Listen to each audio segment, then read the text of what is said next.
आज हमारे पास विज्ञान, दोस्ती और एक छोटी सी चिड़िया की एक बहुत ही दिलचस्प कहानी है। आप सोचिए कि आप एकदम मॉडर्न स्पेस स्टेशन पर हैं, चारों तरफ लाखों करोड़ों की तकनीक है, लेकिन जब जिंदगी दांव पर लगती है तो आपको बचाने वाला कोई एडवांस्ड कंप्यूटर नहीं, बल्कि एक छोटा सा पंखों वाला दोस्त होता है। आज हम आर्थर सी क्लॉक की क्लासिक कहानी फेदर्ड फ्रेंड की दुनिया में उतर रहे हैं। हमारे पास जो स्रोत हैं वो इस कहानी की गहराई से पड़ताल करते हैं। हमारा मकसद सिर्फ कहानी सुनाना नहीं है, बल्कि ये समझना है कि कैसे ये कहानी तकनीक पर हमारे भरोसे, कुछ अलग सोचने की ताकत और सबसे ज़रूरी इंसानों और जानवरों के बीच के उस अनोखे रिश्ते पर रोशनी डालती है। हाँ, वो रिश्ता जो किसी भी माहौल में पनप सकता है, चाहे वो धरती हो या अंतरिक्ष। बिल्कुल। तो चलिए इस कहानी की दुनिया में चलते हैं। शुरुआत होती है स्वेन ओल्सन नाम के एक कंस्ट्रक्शन वर्कर से, जो नियमों को तोड़कर चुपके से एक कैनरी पक्षी स्पेस स्टेशन पर ले आता है। हाँ, उसका नाम था क्लैरिबेल। क्लैरिबेल। अब सवाल ये उठता है कि कोई इतनी हाई सिक्योरिटी वाली जगह पर एक चिड़िया लेकर क्यों आएगा? यही सवाल तो कहानी की आत्मा है, और इसे समझने के लिए हमें स्पेस स्टेशन के माहौल को महसूस करना होगा। वो कोई आरामदायक जगह नहीं थी। अच्छा। देखिए, अंतरिक्ष यात्री लगातार सूरज की रोशनी में रहते हैं, तो दिन और रात का कोई फर्क ही नहीं। 12-12 घंटे की थका देने वाली शिफ्ट्स होती हैं। और कंस्ट्रक्शन का काम भी अलग होता होगा। बहुत अलग। कहानी में उसे धीमी गति वाला त्रिआयामी बैले कहा गया है। त्रिआयामी बैले, ये सुनने में तो बड़ा काव्यात्मक है, पर इसका असल में मतलब क्या है? मतलब आप कल्पना कीजिए कि हर चीज तैर रही है, गुरुत्वाकर्षण तो है नहीं, तो हर हरकत बहुत धीरे और बहुत सोच समझ कर करनी पड़ती है, क्योंकि एक जरा सा धक्का भी किसी चीज को गलत दिशा में मीलों दूर भेज सकता है। अच्छा। तो ऐसे तनाव भरे, मशीनी और ठंडे माहौल में स्वेन को शायद किसी जीवित प्राकृतिक चीज की कमी महसूस हुई होगी। और इसी माहौल में क्लैरिबेल की एंट्री होती है। तो एक पक्षी जीरो ग्रेविटी में करता क्या है? मैं तो सोच रहा था कि वो पागलों की तरह पंख फड़फड़ा रहा होगा, हर तरफ टकरा रहा होगा, लेकिन कहानी कुछ और ही बताती है ना? बिल्कुल। क्लैरिबेल ने सबको हैरान कर दिया। वो शून्य गुरुत्वाकर्षण में बहुत ही आसानी से ढल गई। वो हवा में एक हमिंग बर्ड की तरह बिना ज्यादा पंख फड़फड़ाए एक ही जगह पर स्थिर रह सकती थी। अरे वाह! और तो और वो पीछे की तरफ एक ऐसा करतब दिखाती थी जो धरती का कोई पक्षी सोच भी नहीं सकता। वो जल्दी ही पूरे क्रू की चहेती बन गई। लेकिन स्वेन का मकसद सिर्फ एक पालतू जानवर रखना तो नहीं था। हमारे स्रोत बताते हैं कि उसके मन में एक वैज्ञानिक कीड़ा भी था। हाँ बिल्कुल, ये एक तरह का अनौपचारिक प्रयोग था। वो देखना चाहता था कि बिना वजन के कोई पक्षी अपने पंखों का इस्तेमाल कैसे करता है। मतलब अपनी जिज्ञासा के लिए उसने नियम तोड़ा। हाँ, और इसी वजह से क्रू को उसे छुपाने में बड़ी मजेदार मुश्किलें भी आती थीं। हाँ, वो तो आती ही होंगी, खासकर जब धरती से कोई वीआईपी आता था। बिल्कुल। कहानी में बताया है कि क्लैरिबेल कभी-कभी परेशान होने पर चहचहाने लगती थी, और उसकी आवाज वेंटिलेशन सिस्टम से पूरे स्टेशन में गूंजती थी। तब क्रू को अजीब-अजीब बहाने बनाने पड़ते थे कि शायद कोई बेरिंग खराब हो गया है या इंटरकॉम में कोई गड़बड़ी है। हाँ, ये उस गंभीर माहौल में एक हल्का फुल्का मानवीय पहलू जोड़ता है, पर यह हल्का फुल्का माहौल ज्यादा देर तक नहीं टिकता। सही कहा आपने। कहानी में तनाव तब बढ़ता है जब एक सुबह सब कुछ अजीब सा लगता है। नैरेटर को बहुत तेज सिरदर्द होता है, उसे बिस्तर से उठने में भी जोर लगाना पड़ता है, और जब वो नाश्ते की मेज पर पहुंचता है तो वहां एक अनचाही खामोशी होती है, सब सुस्त और थके हुए। और तभी कहानी का सबसे नाटकीय मोड़ आता है। स्वेन भागता हुआ आता है और उसकी हथेली पर बेहोश क्लैरिबेल पड़ी होती है। उफ। उस एक पल में नाश्ते की मेज पर मौजूद हर शख्स की नजर उस छोटी सी बेजान चिड़िया पर टिक जाती है।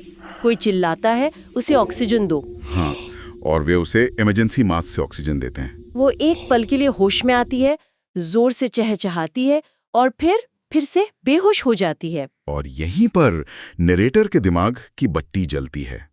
वो खुद भी सुस्त महसूस कर रहा था, सिर घूम रहा था, लेकिन क्लैरिबेल को उस हाल में देखकर उसे अचानक सदियों पुरानी एक बात याद आती है। कोयले की खदानों वाली बात। हाँ, उसे याद आता है कि कैसे पुराने जमाने में कोयले की खदानों में काम करने वाले मजदूर अपने साथ किनेरी पक्षी ले जाते थे। ये एहसास होते ही उसके रोंगटे खड़े हो जाते हैं। वो समझ जाता है कि स्टेशन की हवा में जहर घुल रहा है। और यहीं पर तकनीक की आप कह सकती हैं एक बड़ी विफलता सामने आती है। जब ड्यूटी इंजीनियर जिम को ये बताया जाता है तो उससे पहले तो यकीन ही नहीं होता। उसका पहला रिएक्शन होता है कि ये नामुमकिन है, अलार्म बज जाते। बिल्कुल, लेकिन उसका सहायक उसे याद दिलाता है कि स्टेशन का दूसरा जो बैकअप अलार्म सर्किट था वो तो कभी जोड़ा ही नहीं गया था। क्या मतलब एक इंसानी भूल, बस इतनी सी लापरवाही। हाँ, और जब वे जांच करते हैं तो पता चलता है कि जो मुख्य अलार्म था वो भी खराब हो चुका था। पर हुआ क्या था? अलार्म खराब कैसे हुआ? असल में हुआ ये था कि जब स्टेशन पृथ्वी की छाया से गुजरा तो एक दुर्लभ और लंबे ग्रहण की वजह से तापमान अचानक बहुत ज्यादा गिर गया। इससे एयर प्यूरिफायर का एक बाहरी हिस्सा जम गया और ताज़ी हवा का फ्लो रुक गया। एक ऐसा सिनेरियो जिसके बारे में शायद किसी ने सोचा ही नहीं था। बिल्कुल, और कहानी की एक लाइन इस पूरी स्थिति को बयां कर देती है। $500 मिलियन की केमिकल और इलेक्ट्रॉनिक इंजीनियरिंग ने हमें पूरी तरह निराश कर दिया था। अगर क्लैरेबल न होती तो वे सब जैसा कहानी में लिखा है थोड़े से मर चुके होते। सही बात है। ये बात हैरान करती है, क्या ये सिर्फ एक तकनीकी विफलता थी या ये इंसानी अहंकार पर एक टिप्पणी है? मेरे ख्याल से ये दोनों है। देखिए, तकनीक हमें एक झूठी सुरक्षा का एहसास देती है। क्रू ने अपने शरीर के संकेतों को, सुस्ती, सिरदर्द, इन सबको नजरअंदाज कर दिया। क्यों? क्योंकि उन्हें अपने अलार्म सिस्टम पर पूरा भरोसा था। एग्जैक्टली। और ये कहानी सिर्फ स्पेस स्टेशन की नहीं बल्कि हमारी रोजमर्रा की जिंदगी की भी है।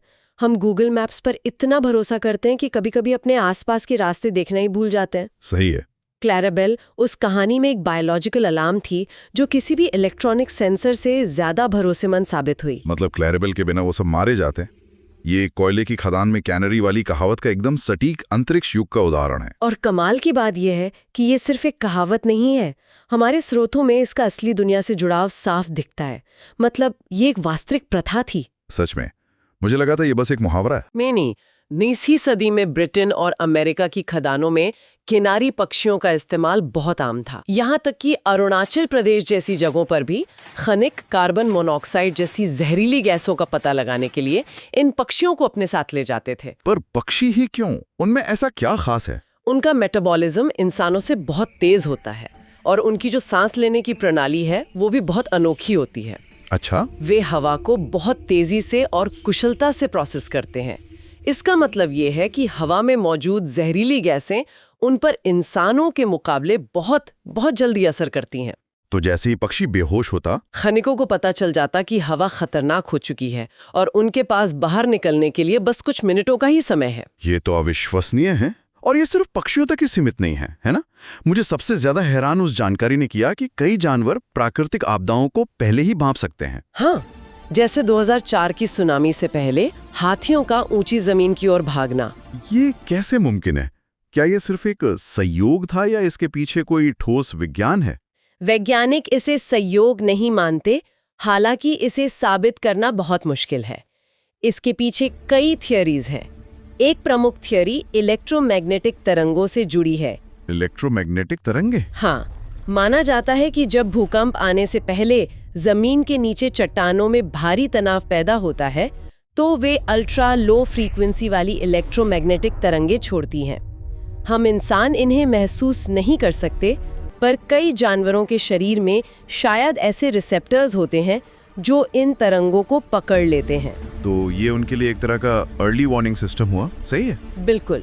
एक और थ्योरी इंफ्रासाउंड की है।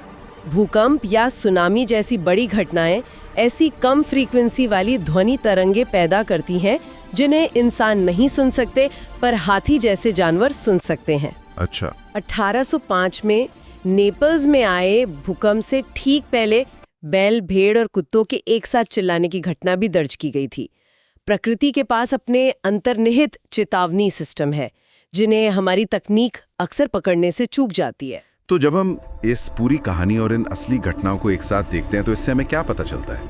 मेरे लिए तो सबसे बड़ी सीख मानवीय भूल के बारे में है। एक स्पेस स्टेशन जैसी जगह जहां हर चीज 100% सटीक होनी चाहिए, वहां एक अलार्म सर्किट बस जोड़ा ही नहीं गया था। ये एक छोटी सी गलती थी जो जानलेवा साबित हो सकती थी। बिल्कुल सही बात। और ये हमें सिस्टम्स थिंकिंग के बारे में सोचने पे मजबूर करता है। स्पेस स्टेशन या न्यूक्लियर पावर प्लांट जैसे जटिल सिस्टम में एक छोटी सी इंसानी गलती या एक मामूली सी तकनीकी खराबी एक पूरा चेन रिएक्शन शुरू कर सकती है, जिसके नतीजे भयानक हो सकते हैं। चेरनोबिल की तरह। हाँ, चेरनोबिल या 3 माइल आइलैंड जैसी त्रासदियों के मूल में भी इंसानी भूल और सिस्टम की विफलता का एक घातक मिश्रण ही था। उसकी ताकत भी दिखाता है। हाँ, कौन सोच सकता था कि अंतरिक्ष में एक छोटी सी चिड़िया एक जीवन रक्षक उपकरण बन सकती है। स्वेन ने नियम तोड़ा, लेकिन उसकी उसी लीक से हटकर की गई हरकत ने सबकी जान बचाई। और कहानी का अंत बहुत ही खूबसूरत है।